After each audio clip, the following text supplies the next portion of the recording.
Hello, my dear friends. Welcome to Fortron Academy. My name is Harshwats, and today we will be talking about building logic with conditional formatting in Visual Basic Editor in Microsoft Excel.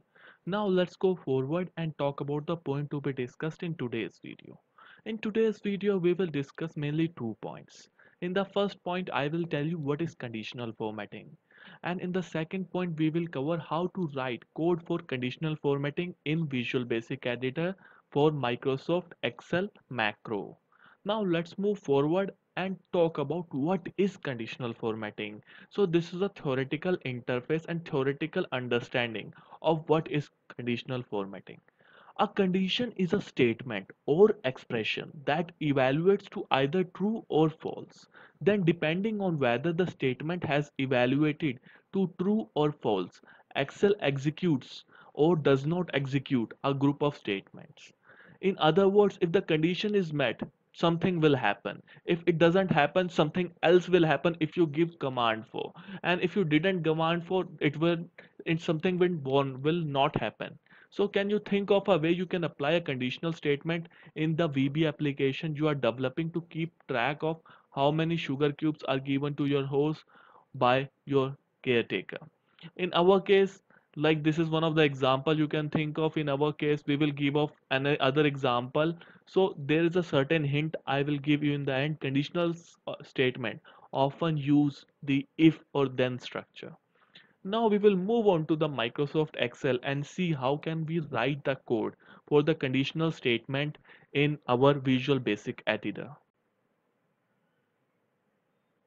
Now we are in Microsoft Excel. So this is our Microsoft Excel and this is our data that has a region, expense, Jan, Feb, March, expense with it. There is a not lot of data. This data we have played with a lot, and now we will get back to the question of this video about writing a code for conditional statement. Where should I write? It should be written in a Visual Basic Editor. How you will open it? That is also the question. You should go into the developer tab. I have told you in my previous video how you will get developer tab in your main tabs. If you haven't seen those videos, you can go to any of my previous videos and see how can we add the developer tab. So in here in a code section, you will see Visual Basic. We will click on a Visual Basic. When you click on a Visual Basic, you will see something will appear on your screen that says Microsoft Visual Basic for application. This is a new tab that opens up, new windows you can say. So in previous videos, I have told you about the subprogram, and this is a statement which we have written. So this is a variable which is a user input as string. So in my previous video, I have covered all those things. Now we will talk about conditional statement and why do we need it.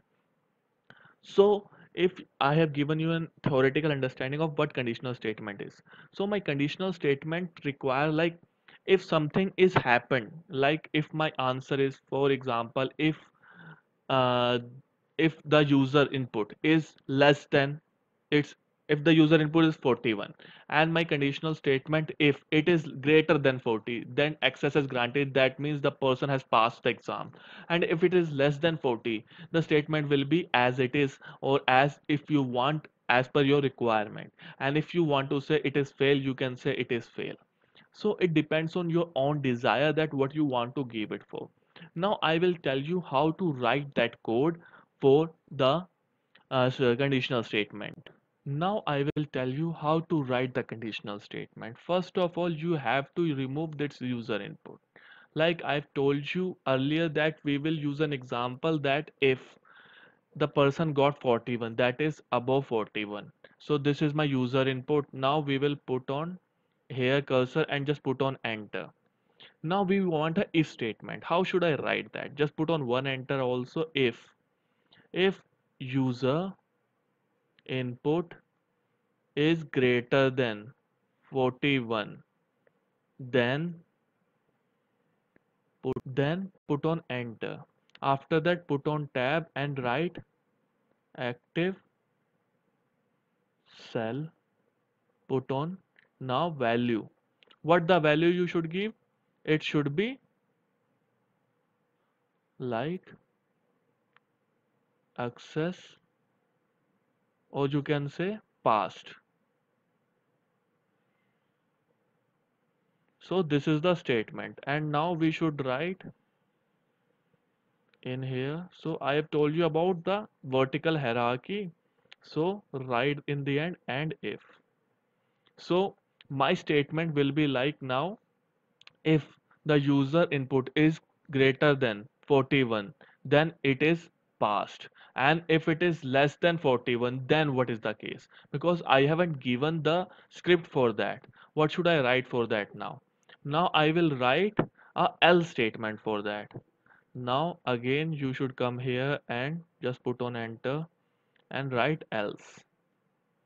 Else, what is the statement you should write?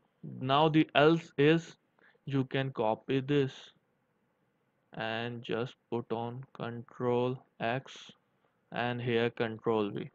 The active cell value will be user input. So active cell is user input, or you could write in a better way, fail. So how do I execute it now, and how do I know that it is done? So just put on backspace, and now you could see your code is ready. Now how do I know that my code is good? So you will get into an Excel. So just put on Windows here, and it is on the side screen now. Now I have told you in my previous video how can we run the macro in Excel, that you have done the coding in Visual Basic Editor. There are two points that you can go for. Earlier you can go for the view tab, macros, view macros, and remove headers, because this is a you can, as a procedure you can see it's a remove header. Or you can go there in a Visual Basic Editor and click on run. So you can see it's a fail. So now if it is 45 and again I run, now you can see it's passed. Now if something is less than 41, it is fail, and if it is greater than 41, it is passed. And this is how you write a code for the conditional statement. Like if you use a function, you could see that there is a function, you could see that it is the same as a conditional statement function in Excel. But this is a much better way if you start writing in a code in a complex manner. Like if I given the 41, like if I want more on else statement or more things in my active cells, like if it is like I want to trifurcate in and divide that in a fifth or sixth manners, like if it is 100 then this, if it is 90 then this, if it is 60 then this, and if it is that, you can write any times of if and else statement according to your own desire. So this is the basic thing I want to tell you, and this is the basic code you should know. And on this code you can write, like according to me, your building structure, that the basement is should be the strongest so that it can uphold the long building. So it is something like that. So if you understand the simplest code in a better way, you could understand the hardest code in a proper way. So I hope you have understood how to write a code for the conditional statement in Visual Basic Editor and how to execute that code in your Microsoft Excel. So with this point, I am going to end this video, and I hope you all queries have been cleared. And if not, kindly write us in comment section and we will surely get back to you. And if this video helped you in any way, kindly drop us a like and don't forget to subscribe our channel for amazing videos in future. Till then, have an amazing and good day.